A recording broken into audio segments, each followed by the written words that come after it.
nós vamos iniciar o estudo do O Livro dos Médiuns, e o nosso capítulo, o trecho de hoje que nós vamos estudar, do nosso capítulo 23, trata da obsessão, e agora no item número 241. Nós só vamos estudar esse trecho mesmo, ele é um trecho pequeno em termos de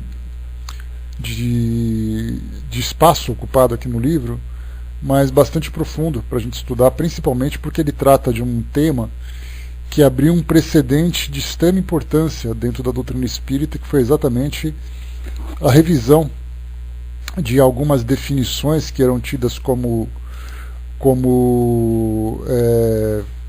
completas e intocáveis, e de repente vimos Kardec percebendo uma outra situação, revendo a sua posição e mudando a sua opinião a respeito dessa questão, que trata naturalmente da possessão, que nós já conversamos um pouquinho no nosso estudo anterior. Então, apenas aqui nesse trecho 241, a gente lembra que quando se fala em publicações da doutrina espírita, nós temos ali uma ordem cronológica a ser respeitada, e aí então os livros foram sendo publicados e transmitindo a opinião daquele momento especificamente.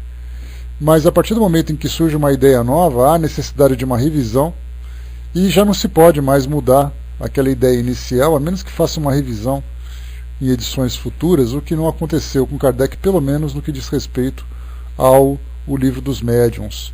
No Livro dos Espíritos nós tivemos essa experiência, em 1857, Kardec lançou o Livro dos Espíritos ali com aproximadamente 512 questões, se eu não me engano, e depois, em 1861, ele lançou a segunda edição, revisada e complementada, com 1019, 1018 questões. Então praticamente dobrou o número de questões que ele colocava, e algumas inclusive mudando um pouquinho a forma como ele se expressava. Então nessa 241 a gente vai fazer um estudo sobre esse tema. Eu vou trazer para vocês aqui bastante informação hoje, então a gente vai ter muita leitura, muita análise também. Bom dia, pessoal que chegou. Muita análise também, para a gente poder entender muito mais do que a definição propriamente dita, já que a possessão, pelo menos da forma como foi demonstrada para nós aqui por Kardec, ela é muito rara de acontecer, mas ela pode estar muito mais presente do que a gente imagina nos fenômenos mediúnicos da atualidade. Então vamos para o item número 241.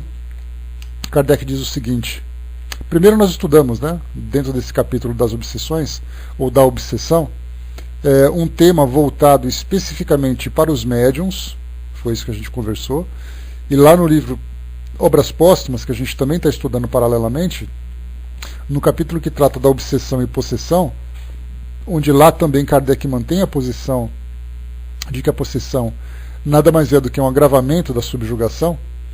Então lá é voltado para as pessoas de um modo geral, e aqui no Livro dos Médiuns esse capítulo é voltado para os médiuns, as obsessões que atrapalham o seu trabalho, interferem no desenvolvimento da mediunidade e tudo mais. Então nós estudamos sobre a obsessão simples, que o médium é capaz de detectar. Vimos ali sobre a fascinação, que é um grande problema, que normalmente o médium não se vê fascinado por um espírito, não se vê enganado por um espírito, e a subjugação, quando acaba dominando tanto moral como fisicamente o médium. E aí lembramos que o caso da subjugação, um homem era passado como louco porque ele ficava escrevendo nas paredes com o dedo, porque ele simplesmente tinha uma vontade incontrolável de escrever, e isso era efeito de um espírito que estava o envolvendo num processo obsessivo mais grave, que era exatamente o caso da subjugação corpórea, ou como a gente viu também, a subjugação moral. Então agora aqui a gente entra num quarto ponto, mas que Kardec considera ainda como sendo uma subjugação. Ele diz assim: dava-se antigamente o nome de possessão ao domínio exercido pelos maus espíritos, quando a sua influência chegava a produzir a aberração das faculdades humanas. A possessão corresponderia para nós à subjugação. Se não adotamos esse termo, é por dois motivos. Primeiro, por implicar a crença na existência de seres criados para o mal e perpetuamente voltados para o mal. quando só existem seres mais ou menos imperfeitos, e todos eles suscetíveis de se melhorarem. Segundo, por implicar também a ideia de tomada do corpo por um espírito estranho, numa espécie de coabitação, quando só existe constrangimento. A palavra subjugação exprime perfeitamente a ideia. Assim, para nós, não existem possessos, no sentido vulgar do termo, mas apenas obsedados, subjugados e fascinados. Bem, primeiro, quando a gente trabalha a ideia da possessão, é muito mais comum nós utilizarmos uma definição que a mídia costuma transmitir, principalmente através dos filmes. Quantos filmes têm aí o título como possessão? Ou quantos filmes têm como enredo esses casos de possessão? E normalmente essa possessão sempre se dá de uma forma demoníaca, salvo aqueles casos, né, em que nós temos uma comédia. Eu me lembro de uma comédia que eu não me recordo exatamente qual é o título dele, mas metade do corpo do homem era de uma mulher que havia desencarnado e a metade era dele, então ficava brigando meio a meio.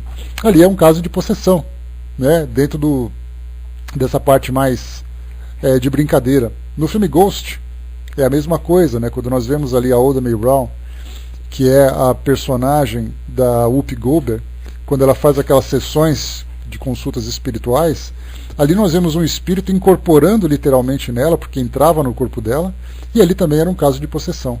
Então, quer dizer, quando nós falamos em possessão, a primeira coisa que vem à mente são quais os filmes que falam desse tema. E tirando esses lados cômicos que os filmes demonstram, a possessão sempre se dá por um espírito do mal, né? Um demônio, o próprio diabo, nos casos dos exorcismos, como a gente vê, e tudo. Então, o que Kardec trazia também a mesma coisa, dentro dessa definição, é exatamente isso. Ó. Primeiro, ele não utiliza o nome possessão, primeiro, por implicar a crença na existência de seres criados para o mal e perpetuamente voltados para o mal. Ou seja, a possessão sempre se dá de alguma coisa, de uma origem maligna. Então, como isso já era visto pela própria igreja, e era para isso que existiam os rituais de exorcismo, então você fala em possessão, você pensa em demônios. Então, dentro da doutrina espírita, você falar em possessão seria quase que admitir, concordar com a existência desses seres malignos e perpetuamente voltados para o mal. E segundo, por implicar também a ideia da tomada do corpo por um espírito estranho, numa espécie de coabitação. E Kardec insistiu tanto nos estudos que ele desenvolveu, lembrando sempre que todo o processo de obsessão ou de influência espiritual se dá com o envolvimento do perispírito do espírito sobre o espírito do médium, né, sobre o perispírito do médium, e ali então naquela transmissão de ideias, transmissão de vontades, aquele que tem maior força moral acaba dominando, de certa forma ou outra, numa graduação que vai desde uma obsessão simples, como a gente viu, até no domínio completo. Então não existia para Kardec, dentro dessa visão, a ideia da coabitação. E aliás, como nós conversamos, né, que a palavra hoje utilizada no meio espírita, ou mesmo fora do meio espírita, em religiões que utilizam a mediunidade como um instrumento de trabalho, como é o caso, por exemplo, da Umbanda, do Candomblé, a ideia da incorporação, que é bastante difundida, traz para nós de imediato exatamente essa visão, de que você entra no corpo do médium. Então, entrando no corpo dele, você movimenta os seus braços, movimenta as suas pernas e tudo mais. Então, tem essa visão. Ontem eu conversava com a Lívia, né, Lívia? A gente falava sobre a ideia, né, de que, no caso de um processo de obsessão, seria como se colocasse o refrigerante dentro de uma garrafa. E a palavra nos leva realmente a esse raciocínio. Né? O espírito entra no corpo. Só que quando nós falamos sobre a própria encarnação de um espírito, o processo de encarnação, e André Luiz fala bem sobre isso, né? A gente vai falar sobre isso já, Zilus. André Luiz fala bem sobre isso, né? Quando fala sobre encarnação, e o perispírito, né, vai acompanhando o desenvolvimento biológico do corpo do indivíduo que reencarna, vai se vinculando molécula a molécula, célula a célula, e vai acompanhando. Só que, na verdade, apesar de haver essa ligação, não significa que ele estava dentro do corpo do médium. Tanto é assim que nós temos ali aqueles espíritos, aqueles indivíduos encarnados que conseguem irradiar o seu perispírito, né, tendo uma percepção geral daquilo que acontece à sua volta, do que as pessoas pensam, do que as pessoas sentem, e quanto mais elevado o espírito, maior é a expansão que ele tem. Então ele consegue criar em torno de si uma psicosfera cada vez maior conforme vai, né, se apresentando ali a sua elevação. Então essa ligação que nós colocamos dá realmente essa impressão: o corpo físico é o invólucro, é uma embalagem, e o espírito então fica dentro dele preso. E na verdade não, na verdade ele está ligado a esse perispírito, né, irradiando à sua volta a esse campo vibratório que pertence ao espírito, que também é a expansão do seu próprio perispírito. Então, nesse caso de possessão que nós colocamos, a ideia então quer dizer que um espírito vem, tira o corpo o espírito do médium e depois coloca o espírito dele como ligação? Seria isso? É isso que a gente vai acabar vendo aqui também. As Ilhas perguntam qual a diferença entre possessão e subjugação. O que nós vamos ver daqui a pouco, Ziluz, é que imagina como o Kardec faz essa definição lá no livro A Gênese, quando ele lá no capítulo 14 dos fluidos, quando ele fala sobre obsessão. Ele lembra que o perispírito seria como se fosse um grande manto, um grande cobertor. E aí então o espírito vem, envolve o médium com esse cobertor, e envolvendo-o, acaba depois transmitindo o seu pensamento, os seus sentimentos, a sua vontade, e o médium, né, sendo suscetível a essa influência, acaba então absorvendo esses mesmos pensamentos e sentimentos e vontades. Então isso é subjugação, que nada mais é do que uma influência espiritual mais profunda, uma influência espiritual mais intensa. Enquanto que no caso de uma possessão, que é o que a gente vai estudar hoje, é exatamente esse domínio que o espírito tem do corpo do médium por habitá-lo, ainda que temporariamente. E nós vamos ver aqui a definição de Kardec para esse caso. O Dudu colocou: uma possessão pode ser do bem? Pode ser do bem, a gente vai estudar sobre isso depois. Então a possessão ela não tem uma definição, né, uma ideia exatamente de um domínio do mal. Pode ser algo positivo, como eu já falei para vocês. Como é que nós podemos imaginar, por exemplo, o caso dos médiums que ficam durante horas incorporados para fazer cirurgias espirituais? O médium, quando volta, ele diz assim: olha, às vezes eu estou por perto, às vezes eu estou fazendo alguma coisa por aí. Médiums já relataram isso. Então significa que enquanto ele temporariamente se desloca do seu corpo e fica aproveitando as suas atividades, o seu momento para outras atividades, o espírito então domina o seu corpo para poder realizar aquele trabalho. E é uma ligação de confiança. Quer dizer, eu permito que você faça isso, né, o trabalho se volta para esse objetivo nobre, esse objetivo mais elevado, que é proporcionar cura, aliviar a dor do sofrimento das pessoas, enquanto que o espírito vai, né, seguir o seu caminho temporariamente para aproveitar aqueles momentos, porque ele não fica ali parado acompanhando. Dá para a gente ver, por exemplo, que nesses casos de cirurgias espirituais, são sessões de 4, 5, 6 horas, e o espírito fica ali o tempo todo trabalhando. E a pergunta é: o que o espírito, né, o médium enquanto espírito, faz durante esse momento de trabalho? E aí nós podemos considerar: é um caso de possessão? Poderia ser. A Lívia colocou, né, seria tirar a Coca-Cola da garrafa e colocar a Fanta no caso da possessão? Seria mais ou menos isso, né? Seria se tirar o espírito de um e colocar no outro. Mas a gente vai devagar compreendendo isso aí um pouquinho mais. Eu separei aqui um artigo que é bem interessante, uma pesquisa que foi feita pelo Fernando Moreira, que é também um estudioso da doutrina espírita, e ele elaborou um artigo bem interessante falando sobre a evolução do pensamento de Kardec a respeito das possessões. Então a gente vai estudar esse artigo, que ele é muito bem feito, né, bem informativo, e depois a gente vai analisar um caso de possessão propriamente dito, lá na Revista Espírita. Bom, o artigo é chamado A Possessão, segundo Kardec. Uma citação de Kardec, começando aqui o artigo: importa que cada coisa venha a seu tempo. A verdade é como a luz. O homem precisa habituar-se a ela pouco a pouco, do contrário fica deslumbrado. A pergunta então: há possessos? Existe a possibilidade de dois espíritos coabitarem no mesmo corpo? O mergulho cronológico nas obras da doutrina espírita nos leva ao seu berço, o livro dos Espíritos. Começamos então em 1857. Questão 473.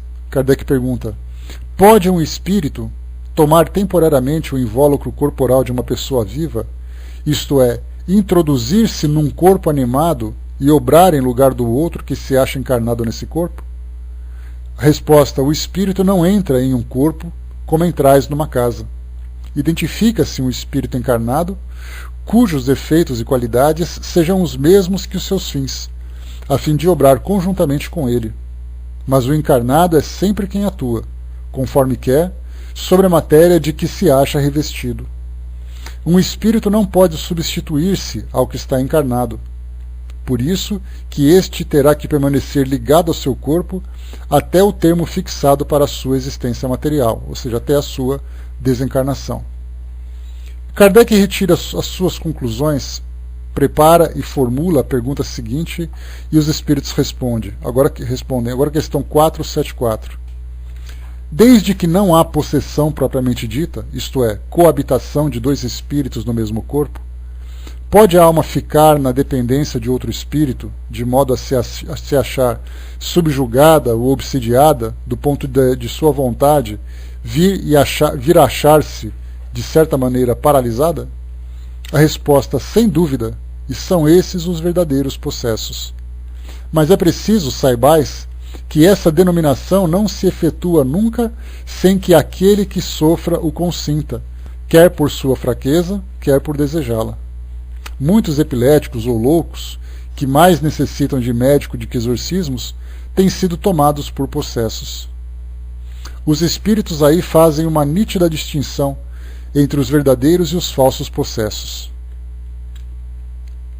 Aqui, no caso, é o articulista, né? Os verdadeiros são subjugados, até ao ponto de sua vontade vir a achar-se, de certa maneira, paralisada. Os falsos são os que não se correspondem aos casos de obsessão, necessitando tratamento médico. Comenta ainda Kardec, após a resposta dos espíritos: o termo possesso só se deve admitir como exprimindo a dependência absoluta em que uma alma pode achar-se a espíritos imperfeitos que a subjuguem. Isso aqui então em 1857, quando ele lançou o Livro dos Espíritos na sua primeira edição. 1858. Se havia alguma dúvida sobre a codificação, sobre a opinião do codificador até aquele momento, ela se desfaz no texto da Revista Espírita por ele dirigida. Diz o texto: antigamente dava-se o nome de possessão ao império exercido pelos maus espíritos, quando sua influência ia até a aberração das faculdades. Mas a ignorância e os preconceitos, muitas vezes, tomaram como possessão aquilo que não passava de um estado patológico. Para nós, a possessão seria sinônimo de subjugação. Não adotamos esse termo porque ele implica, igualmente, a ideia de tomada de posse do corpo pelo espírito estranho, uma espécie de coabitação ao passo que existe apenas uma ligação. O vocábulo subjugação de uma ideia, o vocábulo subjugação dá uma ideia perfeita. Assim, para nós, não há possessos, no sentido vulgar da palavra. Há simplesmente obsedados, subjugados e fascinados. Então, aqui nesse trecho, Kardec, na Revista Espírita, ele tira algumas partes, né, fazendo aqui um resumo, e ele então transcreve no Livro dos Médiuns, que foi exatamente o texto que nós lemos, de uma forma mais resumida. Diz aqui o articulista: fica bastante claro que para ele, até aqui, não existia possessão. Então nós saímos de 1857, 1858, vamos para 1861. O texto acima é parecido com o exarado, né, no O Livro dos Médiuns, com uma diferença significativa no parágrafo, qual seja a troca da palavra ligação por constrangimento. 1862, porque 61 foi a publicação do Livro dos Médiuns, né? 62. Momentaneamente, temos a impressão de que estariam respondidas as indagações formuladas na inicial, mas, apesar dessas considerações, o termo possessão reaparece na Revista Espírita. O texto de Erasto: ninguém ignora que quando o Cristo, nosso muito amado Mestre, encarnou-se na Judéia sob os traços do carpinteiro Jesus, aquela região havia sido invadida por legiões de maus espíritos, que pela possessão, como hoje, se apoderavam das classes sociais mais ignorantes, dos espíritos encarnados mais fracos e menos adiantados. É preciso lembrar que os cientistas, os médicos do século de Augusto, trataram, conforme os processos hipocráticos, os infelizes possessos da Palestina e que toda a sua ciência esbarrou ante esse poder desconhecido. Então já começou a mostrar aqui para nós que, embora, né, os cientistas da época tentassem dar um tratamento médico, a religião ali era muito mais poderosa. Então a visão de uma influência espiritual era muito mais real para aquelas pessoas do que um distúrbio psíquico. Na mesma revista Espírita, no mesmo ano, Kardec, nos estudos sobre os processos de Mozzini, acrescenta a seguinte consideração: o paradoxismo da subjugação é geralmente chamado de possessão. Paroxismo nada mais é do que o agravamento de uma doença. Então, o agravamento da subjugação é geralmente chamado de possessão. Quando se fala nesses processos de Mozzini, Mozzini é uma região na Savoia, da França, bem coladinho ali, é uma fronteira com a Suíça, né, perto de Genebra. A Fernanda, que mora em Lugano, que é ali perto, talvez teria ali umas 2 ou 3 horas de trem para poder chegar nessa região. Então ela fica na fronteira com a França, ali no sudeste da França. Kardec desenvolveu 5 artigos na Revista Espírita, de 62 e 63, para tratar desse assunto. Exatamente porque ele é bastante interessante e bastante curioso. Só para a gente poder pegar um trecho aqui para poder ilustrar, tem um livro que foi publicado pela Federação Espírita Brasileira, chamado A Viagem Espírita em 1862 e Outras Viagens, que nada mais é do que uma coletânea de várias viagens, né, de vários relatos que Kardec fez nas edições da Revista Espírita, sobre as regiões da França, sobre regiões ali de países próximos, como a Bélgica, por exemplo. E aí então ele relata isso como se fosse um diário. Então ele vai para um lugar, depois ele vai para outro, e ele vai então comentando. Na Revista Espírita de novembro de 62, ele faz esse seguinte relato, que é bem interessante aqui para nós, para a gente ter uma ideia de como Kardec, a gente já aproveita, já traz uma informação a respeito da forma como ele viajava naquela época, quais eram os seus compromissos, porque a gente fica se perguntando, né, o que Kardec fazia além de escrever. A gente sabia que ele trabalhava, né, que ele tinha ali alguns trabalhos contábeis, tinha ali as suas aulas particulares para poder sobreviver e coisa e tal, mas também ele tinha ali as suas viagens, assim como Leon Denis. Leon Denis também era um grande viajante ali, de centro espírita em centro espírita, fazendo palestra para divulgar o espiritismo. E Leon Denis era um representante comercial. Então cada um tinha uma atividade diferente e essas viagens faziam parte do seu trabalho. Então ele diz assim nessa edição da Revista Espírita: viemos de fazer uma visita a alguns centros espíritas da França, lamentando que o tempo não nos haja permitido ir por toda parte, onde disso se nos havia exprimido o desejo, nem de prolongar a nossa permanência em cada localidade, tanto quanto tínhamos desejado, em razão da acolhida tão simpática e tão fraternal que recebemos por toda parte. Durante uma viagem de mais de 6 semanas e de um percurso total de 606 léguas, nos detivemos em 20 cidades e assistimos a mais de 50 reuniões. O resultado foi para nós uma grande satisfação moral sobre o duplo aspecto das observações que recolhemos e da constatação dos imensos progressos do Espiritismo. O relato dessa viagem, que compreende principalmente as instruções que demos nos diferentes grupos, é muito extenso para poder ser inserido na Revista Espírita, da qual absorveria quase 2 fascículos. Dele fazemos uma publicação à parte, do mesmo formato que o jornal, a fim de nela poder ser anexado se for preciso. Né? Então aqui ele dá o preço direitinho, que era R$1 na época, em toda a França. E essas viagens, mais uma vez, como eu falei para vocês, estão relatadas na revista, no livro Viagem Espírita de 1862, que vale a pena, tá? Porque é bem interessante. A gente vê ali quais são os discursos, as palestras que Kardec fez, as observações, no caso de mediunidade, que ele também observou, que ele presenciou e tal. E continua assim: em nossa rota, fomos visitar os possessos de Morzine, em Savoia. Lá também recolhemos observações importantes e muito instrutivas sobre as causas e o modo da obsessão em todos os graus, corroboradas pelos casos idênticos e isolados, e que vimos em outras localidades, e sobre os meios de combatê-la. Isso será um objeto de um artigo especial desenvolvido, que tínhamos a intenção de inserir neste número da revista, mas o tempo não nos tendo permitido terminá-lo bastante cedo, fomos forçados a adiá-lo para o próximo número. Não poderá, de resto, se não ganhar a ser feito com menos precipitação.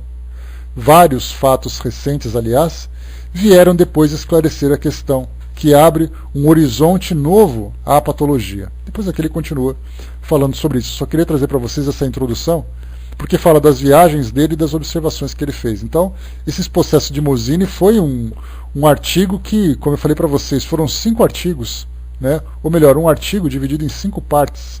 E ele foi desenvolvendo, falando exatamente sobre essa questão dessa epidemia que aconteceu em Mozzini. Várias pessoas foram tomadas por esse transe. E aí então a gente via, né, que nós até estudamos sobre isso aqui na própria, no Obras Póstumas.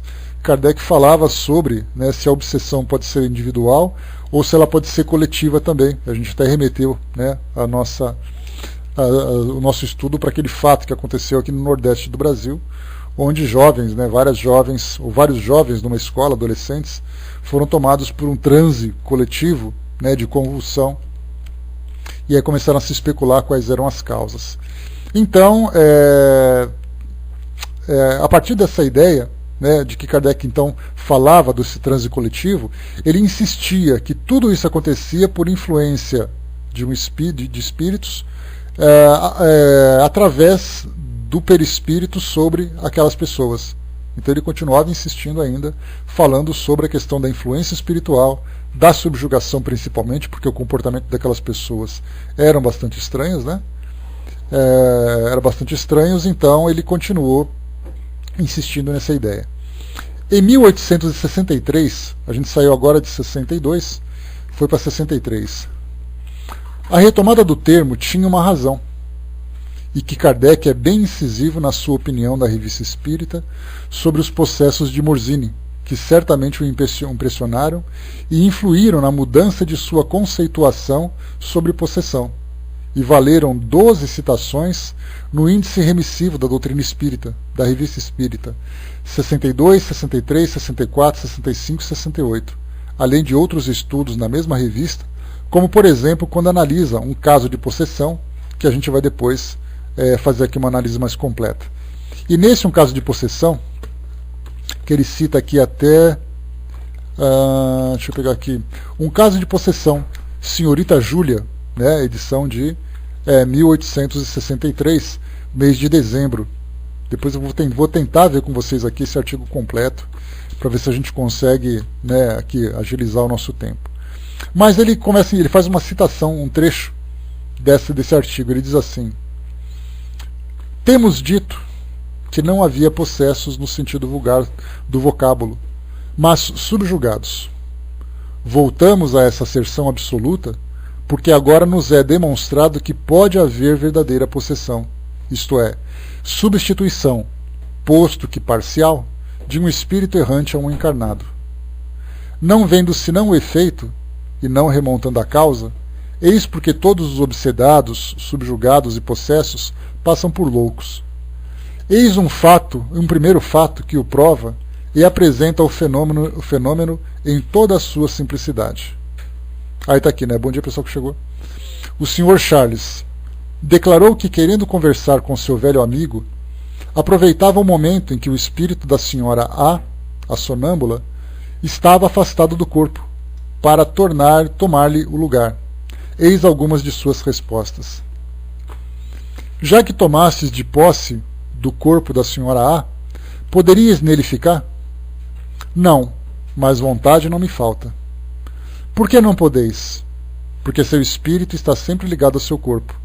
Ah, se eu pudesse romper esse laço, eu pregaria uma peça. Que faz durante esse tempo o espírito da senhora A?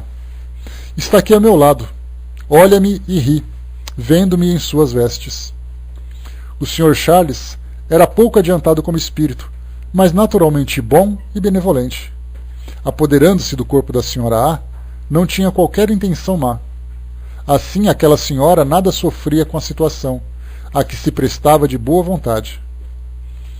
Bom, aqui a possessão é evidente, e ressalta ainda melhor os dos detalhes que seria logo enumerar, mas é uma possessão inocente e sem inconvenientes.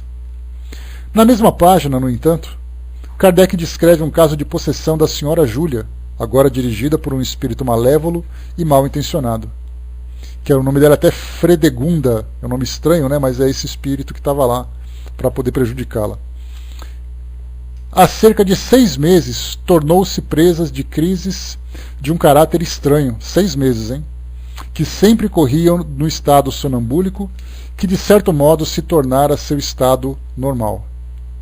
Torcia-se, rolava pelo chão, como se debatesse em luta com alguém que quisesse estrangular, e com efeito apresentava todos os sintomas de estrangulamento.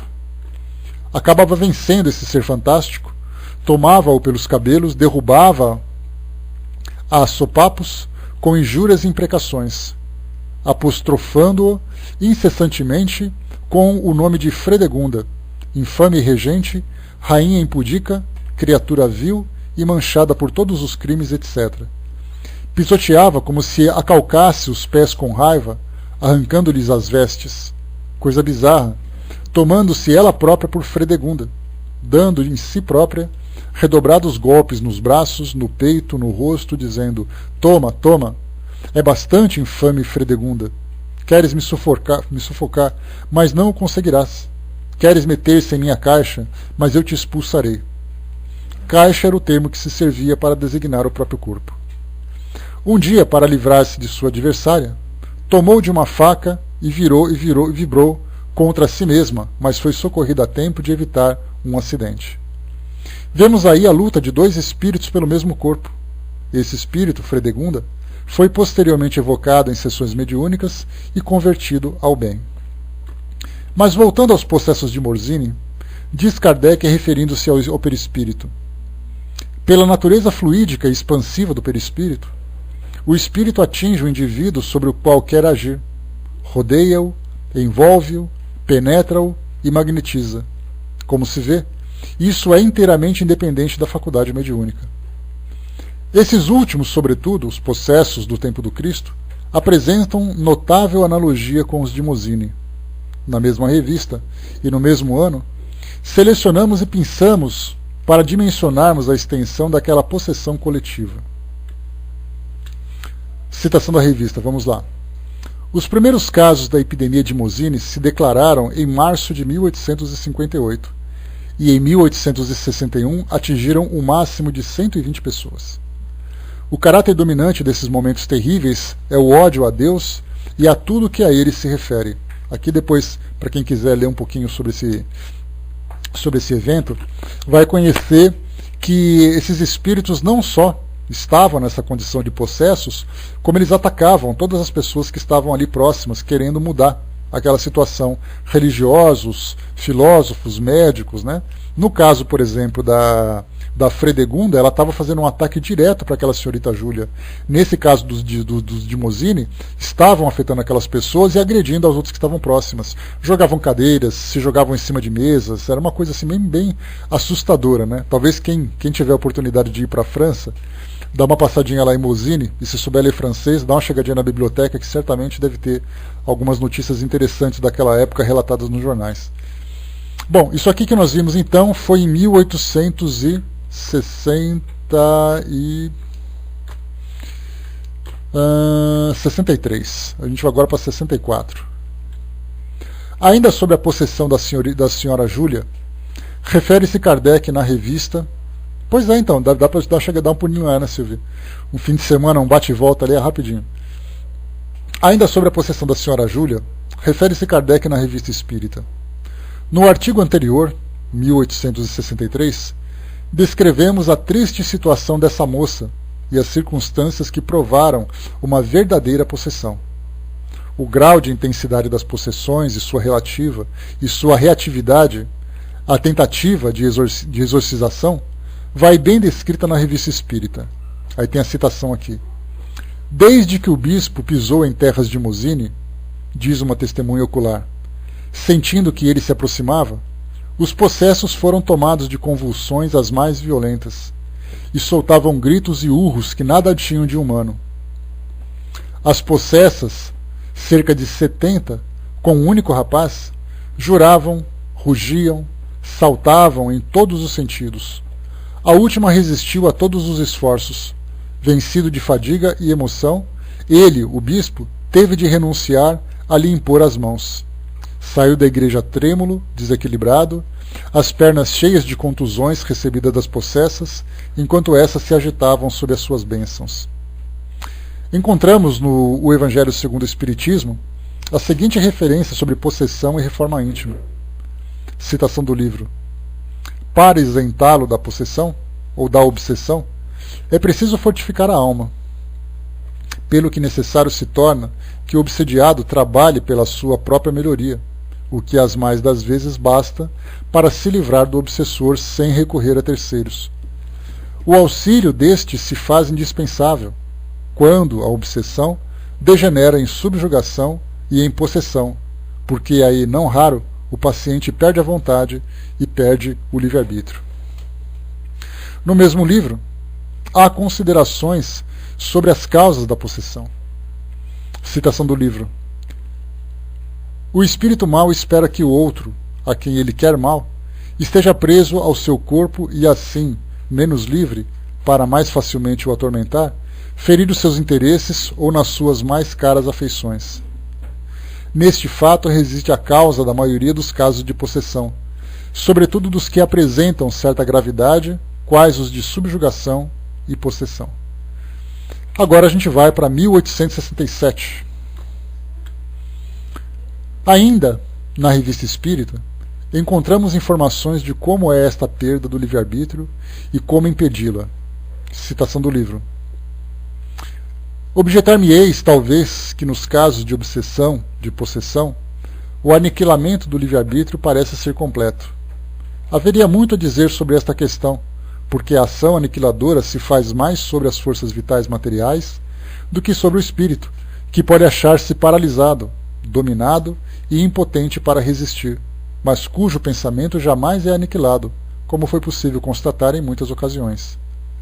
Procedeis em relação aos espíritos obsessores ou inferiores que desejais moralizar, algumas vezes conscientemente, quando estabeleceis em torno deles uma toalha fluídica, que eles não podem penetrar sem vossa permissão, e agir sobre ele pela força moral, que não é outra coisa senão uma ação magnética quintessenciada. Então isso aqui é 67, a gente vai para 68, estamos chegando já no fim.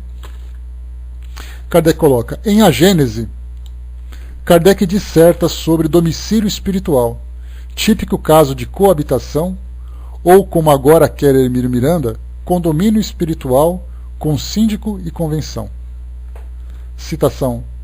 Na possessão, em vez de agir exteriormente, o espírito atuante se substitui, por assim dizer, ao espírito encarnado, tomando-lhe o corpo por domicílio, sem que este, no entanto, seja abandonado por seu dono, pois que isso só se pode dar pela morte. A possessão, consequentemente, é sempre temporária e intermitente, porque um espírito desencarnado não pode tomar definitivamente o lugar de um encarnado, pela razão de que a união molecular do perispírito e do corpo só se pode operar no momento da concepção. Nós comentamos isso no início desse estudo. Continua, de posse momentânea do corpo do encarnado, o espírito serve-se dele como se seu próprio fora. Fala pela sua boca, vê pelos seus olhos, opera com os seus braços conforme o faria se estivesse vivo. Não é como na mediunidade falante, em que o espírito encarnado fala transmitindo o pensamento de um desencarnado. No caso de possessão, é mesmo o último que fala e obra. Na obsessão há sempre um espírito malfeitor. Na possessão, pode tratar-se de um espírito bom que queira falar e que, para causar maior impressão nos ouvintes, toma do corpo de um encarnado, que voluntariamente lhe empresta, como emprestaria seu fato a outro encarnado. Quando é mau o espírito possessor, ele não toma moderadamente o corpo do encarnado, arrebata-o. Seguindo ainda no mesmo livro, outra citação. Parece que ao tempo de Jesus eram em grande número na Judéia os obsediados e os possessos. Sem dúvida, os espíritos maus haviam invadido aquele país e causado uma epidemia de possessões. Diz aqui o articulista: com as curas, as libertações dos possessos figuram entre os mais numerosos atos de Jesus. Aqui uma citação do livro de Mateus. Se eu expulso os demônios pelo Espírito de Deus, é que o reino de Deus veio até vós. Deduzimos, com base no exposto, que para que exista possessão, é preciso que o obsessor identifique-se com o espírito encarnado. Aquele atinge o indivíduo sobre o qual quer agir. Rodeia-o, envolve-o, penetra-o e magnetiza. O aniquilamento do livre-arbítrio pode ser completo porque a ação aniquiladora se faz mais sobre as forças vitais materiais do que sobre o espírito, que pode achar-se paralisado, dominado e impotente para resistir, mas cujo pensamento jamais é aniquilado, pois o encarnado é que atua conforme quer, sobre a matéria de que se acha revestido, e, portanto, aquela dominação não se efetua nunca sem que aquele que a sofre o consinta, quer por sua fraqueza, quer por desejá-la. Em vez de agir exteriormente, o espírito encarnado... por que eu perdi aqui? O espírito encarnado toma-lhe o corpo por domicílio, sem que este, no entanto, seja abandonado por seu dono, pois isso só se pode dar pela morte. Por isso a possessão é sempre momentânea, temporária e intermitente. Para se libertar da possessão, é preciso fortificar a alma, pelo que necessário se torna que o obsediado trabalhe para sua própria melhoria, estabelecendo em torno de si uma toalha fluídica, que eles não possam penetrar sem sua permissão. Agindo sobre eles pela força moral, por uma ação magnética quintessenciada. Na possessão, isso só é possível com a ajuda indispensável de terceiros. Aqui a gente volta para o nosso estudo, que nós fizemos ontem, lembrando que, no caso dos magnetizadores, que normalmente eram chamados, convocados para ajudar nesse trabalho, não basta apenas a capacidade de magnetizar. É preciso também uma superioridade moral para que aqueles fluidos não sejam apenas fluidos animalizados, mas sejam fluidos imantados com essas vibrações mais elevadas para poder fazer com que o espírito se solte, com que o espírito se liberte. A gente pode fazer assim uma analogia bem pobre, bem simplesinha. É como se você tivesse que jogar água para separar um objeto impregnado, grudado em outro, e somente a água não serve, tem que ser água quente. Aí você joga água quente, então você consegue operar aquela separação. Então a gente pode dizer que esse calor da água que nós jogaríamos seria mais ou menos ali o conteúdo vibratório, o conteúdo moral que se encontra impregnado.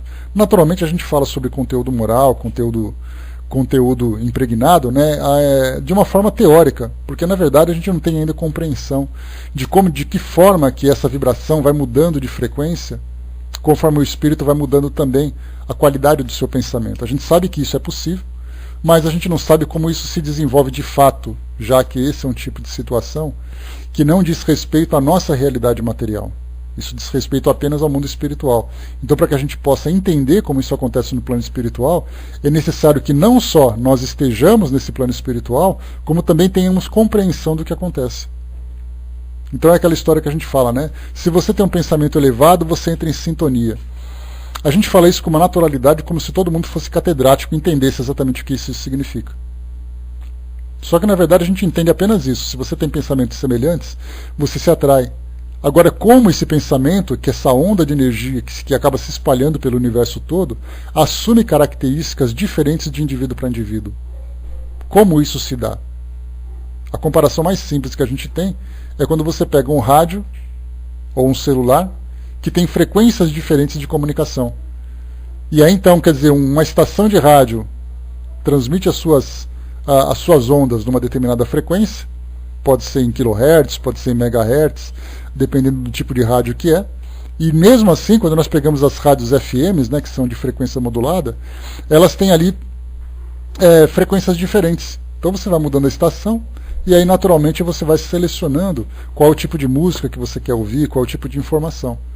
Então essa mudança se dá de uma forma mecânica ou de uma forma eletrônica, mas quando se fala em pensamento, a gente vai usar essa comparação, mas ela é praticamente quase nada comparado com a realidade do pensamento. Então, a gente tem que ter essa consciência.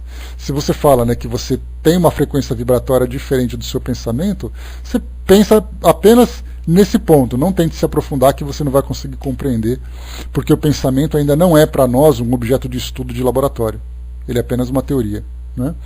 E no caso da possessão, então voltando aqui para essa questão que nós conversamos, dependendo do grau que o indivíduo se encontra, o tipo de problema que ele vivencia, que nós tivemos ali dois casos, né? A senhora A, que foi aquela que consentiu a presença daquele espírito para conversar com o seu amigo, aquilo se deu de uma forma amigável. Então, na verdade, embora ela fosse suscetível a essas influências espirituais e essas possessões, isso não trazia para ela nenhum tipo de prejuízo, porque era um espírito bom, que era um espírito benevolente, que era um espírito tranquilo, apesar da sua ignorância com relação a essas realidades do mundo espiritual. Já no caso da senhora Júlia, era um caso mais grave, porque ela era suscetível a essas influências, a essa possessão, e quando se dava era sempre de uma forma negativa, de uma forma a trazer para ela prejuízo. Então como é que ela ia controlar aquilo tudo?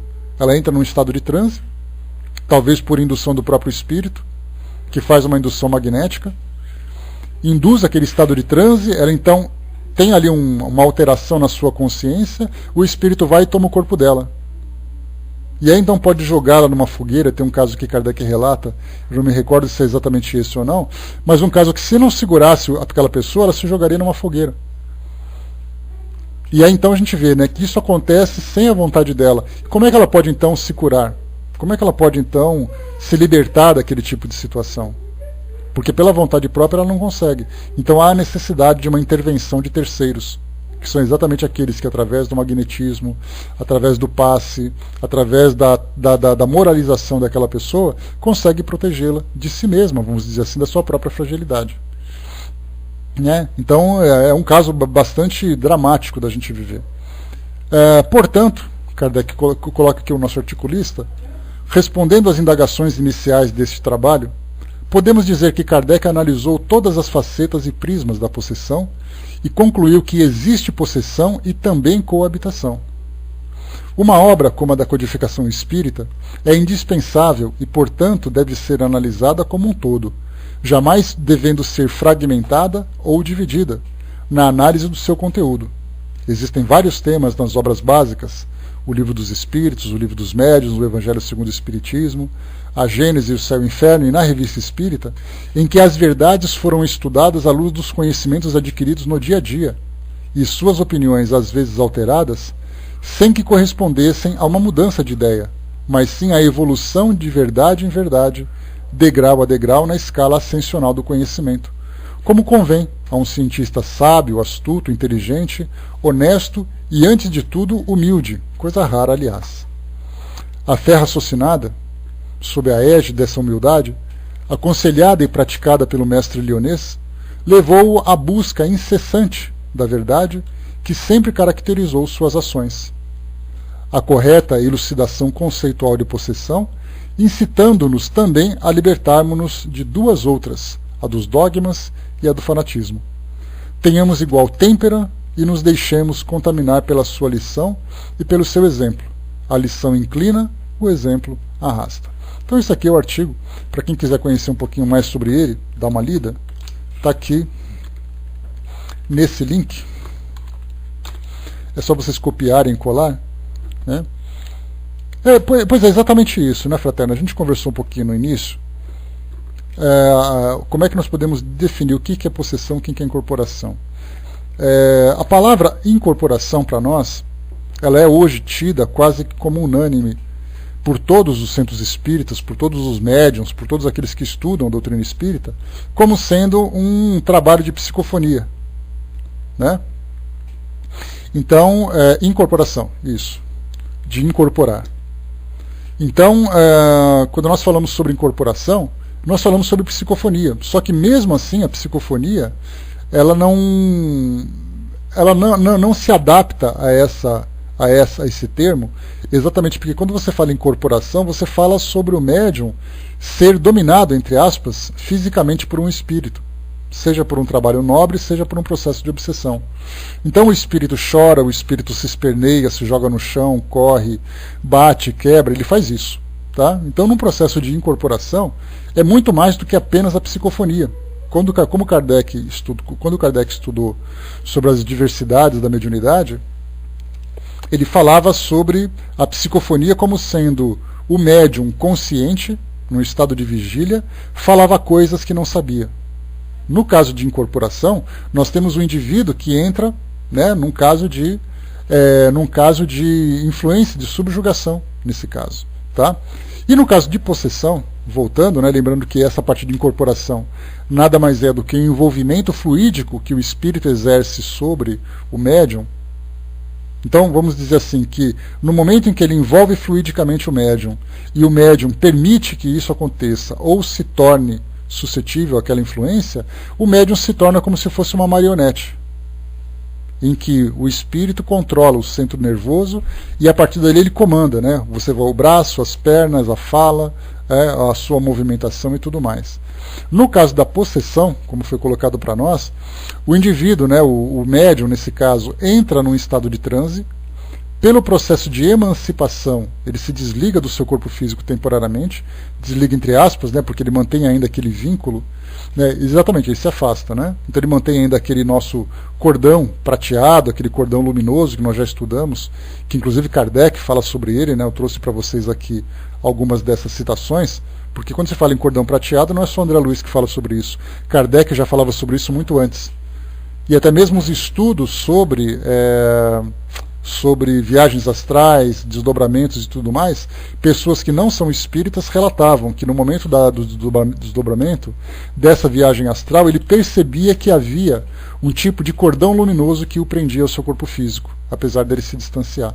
No momento em que ele se distancia, o espírito vem e assume o corpo do médium. E aí então é o caso de possessão. E aí essa possessão, mais uma vez, ela pode ser positiva ou negativa. Né? No caso da física que você perguntou, se dois corpos não podem ocupar o mesmo lugar no espaço, na verdade não há essa ocupação. Porque se é um processo de obsessão, subjugação ou fascinação, existe o envolvimento, quer dizer, eu envolvo vocês. Lembra do exemplo que eu dei? Quando nós falávamos sobre perispírito, imaginemos que meu corpo físico é sólido, é aquilo que o nosso corpo físico, né? É aquilo que todos nós podemos ver, e o perispírito é como se fosse uma nuvem com um formato humano que estivesse dentro do corpo físico, mas você percebe que existe aquela capa, aquela névoa que envolve o corpo físico. Então é assim que os espíritos vêm. Eles observam o corpo físico e percebem por fora aquela camada de névoa que se irradia, que é o perispírito. Quando eu, como espírito, desejo influenciar uma outra pessoa, eu lanço sobre ele parte dessa minha névoa, essa minha nuvem se expande, mistura com a nuvem do médium, e aí então eu começo a transmitir o meu pensamento e ele recebe esse pensamento. E aí vai depender naturalmente da sintonia em que ele se encontra, do estado vibratório, do entendimento que ele tem desse processo. Porque aí então eu posso influenciá-lo sem que ele tenha nenhum tipo de percepção, que é normalmente o que os espíritos fazem com a intuição. Você se encontra ali, por exemplo, numa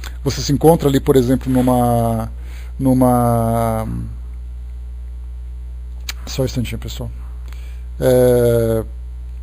Vamos supor alguém que passa por um momento em que ele está estudando, desenvolvendo uma pesquisa, desenvolvendo uma teoria, alguma coisa assim.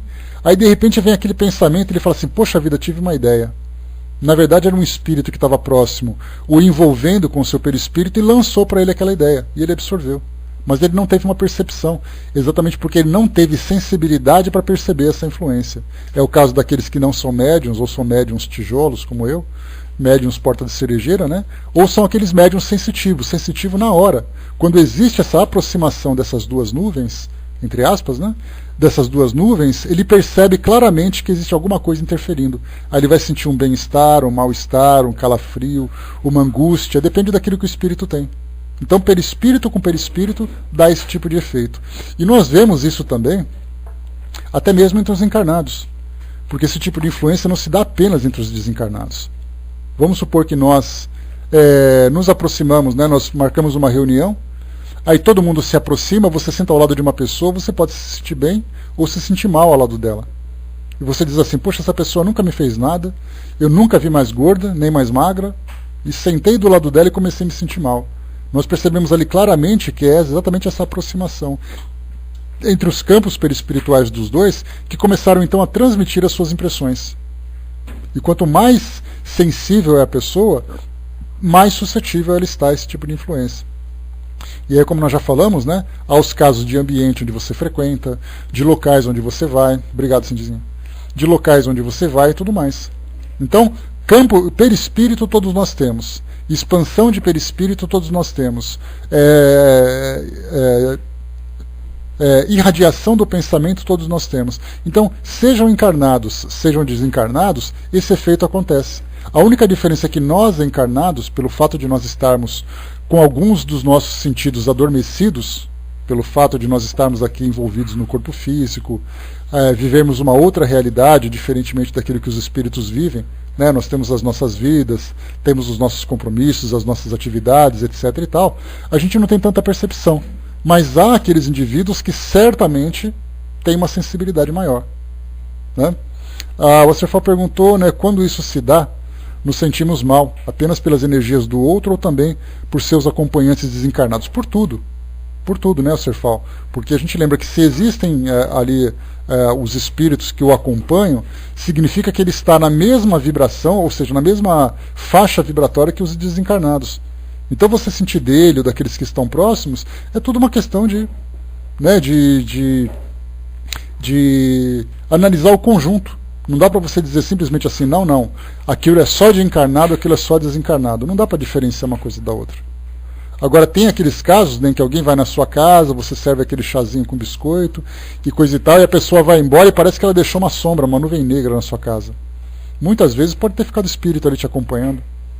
E aí então cabe, né, ao nosso pensamento, à nossa proteção mental, né, fazer com que não haja essa influência e para aquele espírito que também se sinta mal ali.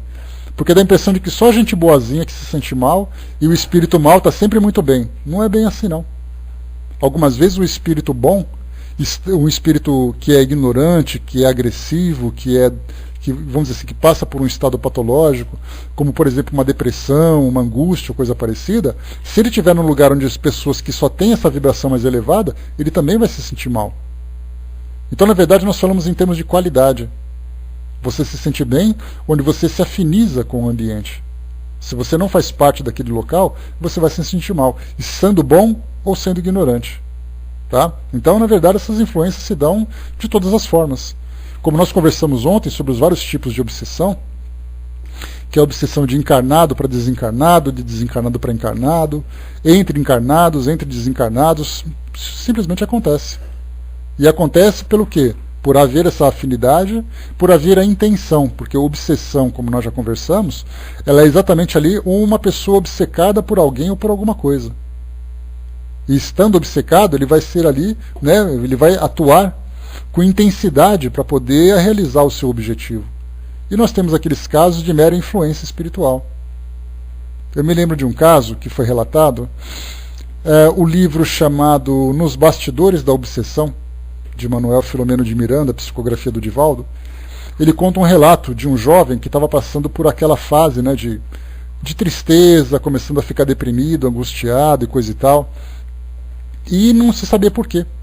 E aí então ele foi procurar uma ajuda espiritual, e aí disseram para ele o seguinte, né, e o próprio depois Manuel Filomeno ele comenta sobre essa situação. Ele dizia que tinha um espírito de uma jovem que havia, né, se suicidado por causa de uma depressão profunda, e ela, pelo fato dela ter sido, né, aliciada por esses espíritos obsessores, espíritos agressivos, deixou ela plantada na casa daquela pessoa.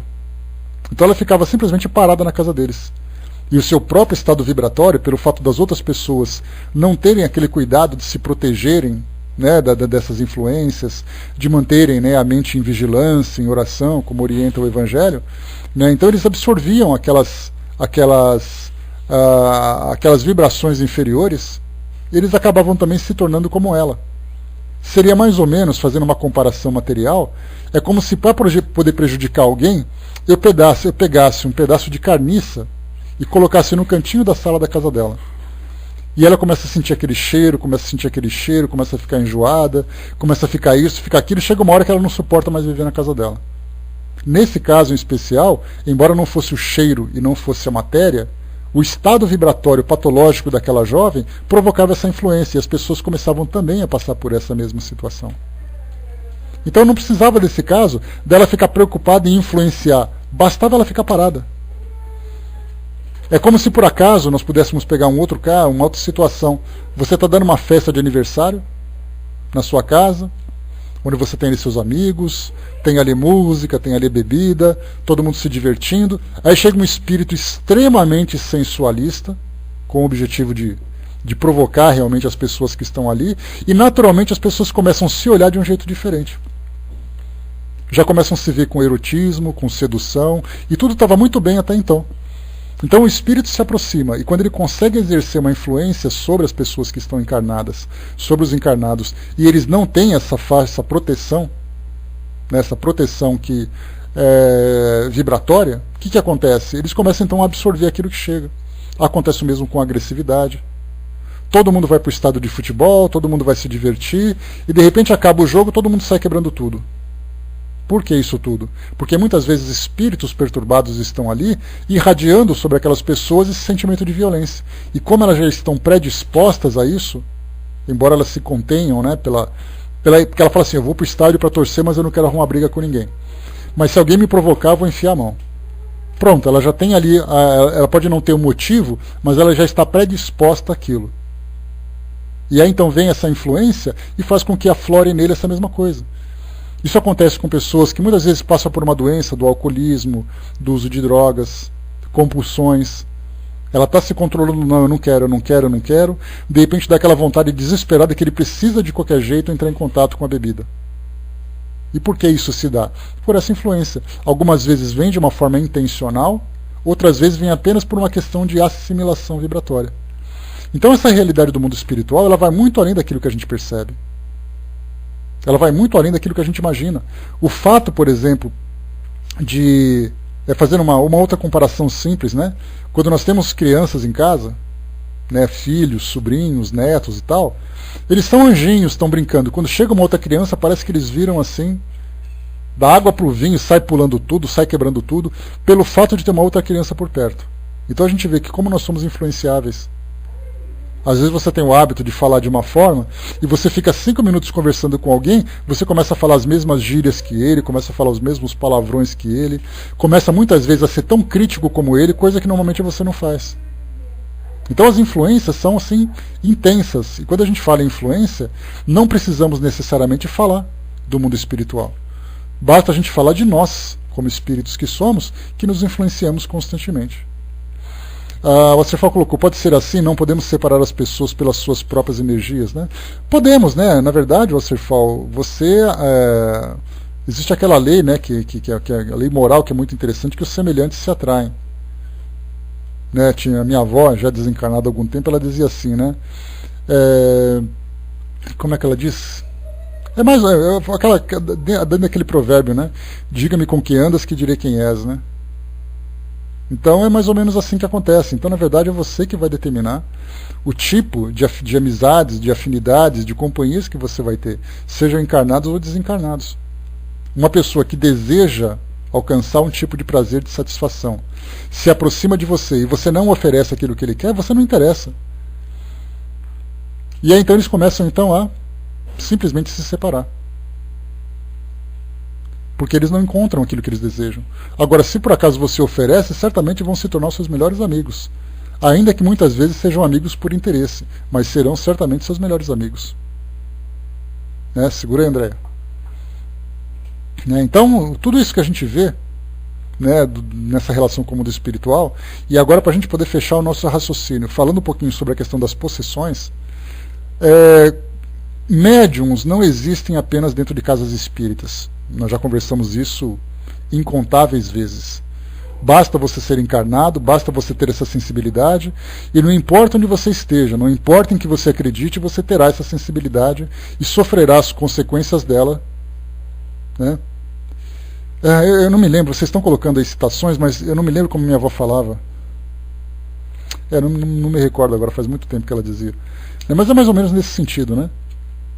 Então os médiuns existem o tempo todo, em todos os lugares. Você pode ser ateu, católico, evangélico, judeu, umbandista, muçulmano, espírita, qualquer coisa. Você simplesmente é médium. E muitas vezes a mediunidade se dá das mais variadas formas. pode ser aquela mediunidade intuitiva, a mediunidade psicográfica, vidência, audiência, de cura, pode ser uma mediunidade de efeitos físicos, e pode ser uma mediunidade, por exemplo, de emancipação, onde através dessa emancipação você tem contato com o mundo espiritual, e pelo fato de você se emancipar e criar essa afinidade com os espíritos, você acaba sendo dominado por eles. E aí então eu falei para vocês logo no início do estudo, eu comentei o seguinte, que muitas vezes a possessão está muito mais presente do que a gente imagina. Como é que nós poderíamos dizer, por exemplo, atestar casos de pessoas que cometem suicídios, porque nós só sabemos que ela cometeu suicídio, mas ninguém sabe o que a motivou realmente a praticar aquele ato, porque o suicídio ou é um caso patológico, né? Estava com Deus com ele. Ou é um caso patológico, ou é um caso de extremo desespero, ou pode ser um caso de influência espiritual extremamente grave. No caso dos crimes, por exemplo, que as pessoas dizem assim, olha, eu não sei o que aconteceu comigo, eu sei que eu fui lá e matei aquela pessoa, pratiquei aquela tragédia toda. Até que ponto nós podemos afirmar simplesmente que aquilo que aconteceu foi da vontade daquela pessoa, e não uma influência espiritual, e muitas vezes até um caso de possessão? Das curas espirituais que eu falei para vocês, dos trabalhos em casas espíritas, o médium permite que o espírito utilize o seu corpo para realizar cirurgias. E, enquanto isso, ele se encontra num local distante fazendo outra coisa. Isso não é a característica de uma possessão? Então a gente imagina que possessão não é simplesmente esses grandes espetáculos, esses fenômenos pavorosos que se encontram pelo mundo. Pode estar muito mais próximo do que a gente imagina. A gente só não consegue classificá-los como tal. Tá bom. Né? A gente só não pode classificá-los como tal porque a gente não tem como observar o mundo espiritual. E a gente não tem da mesma forma também essa capacidade, né, de ter os espíritos contando para nós o tempo todo o que vai acontecer. Pode, a gente está tratando, né, dessa parte espiritual, mas pode naturalmente ser uma patologia, pode ser da vontade da pessoa, pode ser qualquer coisa. Então, pessoal, a gente fecha por aqui esse nosso trecho. Eu ia ler para vocês aqui o caso da senhorita Júlia, mas está muito longo. Então, se vocês puderem, como lição de casa, Revista Espírita, dezembro de 1863, um caso de possessão, senhorita Júlia. Leiam, né, porque tem aqui umas 5 páginas. Eu tive assim a doce pretensão de imaginar que eu conseguiria ler tudo isso hoje, né? Não consegui nem, mal consigo ler o título. Mas leiam em casa para vocês entenderem exatamente aquilo que Kardec coloca. Ele mudando a sua opinião, ele contando tudo aquilo que acontece. Tá, então isso é algo bastante assustador. Né, deixa eu ver aqui. Tá, né, uma pessoa que desencarnou e coisa e tal. Então, né, dê uma lidinha se vocês puderem. A Revista Espírita ela se encontra disponível para download lá no site da Federação Espírita Brasileira. Tá? Dezembro de 1863, um caso de possessão. Dá uma chegadinha lá no site da FEB, na parte de download, se baixa a coleção completa da Revista Espírita lá, digitalizada, editada direitinho, né? E hoje tem um comentário também, Cinzinha, já ia falar sobre isso. Ricardo colocou, bom dia Ricardo, né? Obsessão sempre um espírito inferior ao meu. Possessão pode tratar-se de um espírito superior. Pode, tanto faz. Porque obsessão, como o próprio nome diz, obsessão é a fixação de alguém por alguma coisa que naturalmente vai prejudicá-lo e prejudicar aquela pessoa também. Nós temos obsessões, por exemplo, em relacionamentos afetivos. Tem aquele namorado, aquela namorada que tem uma obsessão por aquela pessoa, é hiper ciumenta, faz isso, faz aquilo. Isso é uma obsessão. Então, nesse caso, ela sempre traz um prejuízo. Já no caso de um espírito superior, esse caso de possessão pode vir como uma forma de assistência. E isso já aconteceu muitas vezes, como a gente nem imagina, como é quando chega um espírito, por exemplo, e quer trazer uma mensagem para um grupo de pessoas que são meio incrédulas, vamos dizer assim. E aí, então, o que ele faz? Pelo processo de possessão, ele assume as características nítidas de quando ele estava encarnado. São as características dele. Então ele vai falar com as pessoas do seu jeito, com o seu sotaque, com a sua voz, com os seus gestos, e a pessoa vai dizer assim, nossa, parecia que era ele que estava falando, e de fato era ele. E ele utilizou esse recurso como forma de convencer realmente. Ou muitas vezes, como forma de preservar o próprio médium, como é o caso das cirurgias. Que são aquelas consultas, aquelas reuniões, como eu comentei, que muitas vezes duram 5, 6 horas. E aí então o que o médium faz? Ele se desvincula temporariamente do seu corpo, cede o seu corpo como instrumento de trabalho para o espírito, e ele vai cuidar da vida dele, para não ficar ali preso durante 6 horas ao lado do espírito. Isso é um recurso possível, por que não? já que os espíritos, os nossos amigos espirituais sempre prezam pela nossa saúde física, pela nossa saúde intelectual. Algumas vezes eu não consigo ver sangue. E aí o médium fala assim, então faz o seguinte, vai dar uma volta enquanto eu trabalho aqui. O que é isso aí exatamente? É a possessão.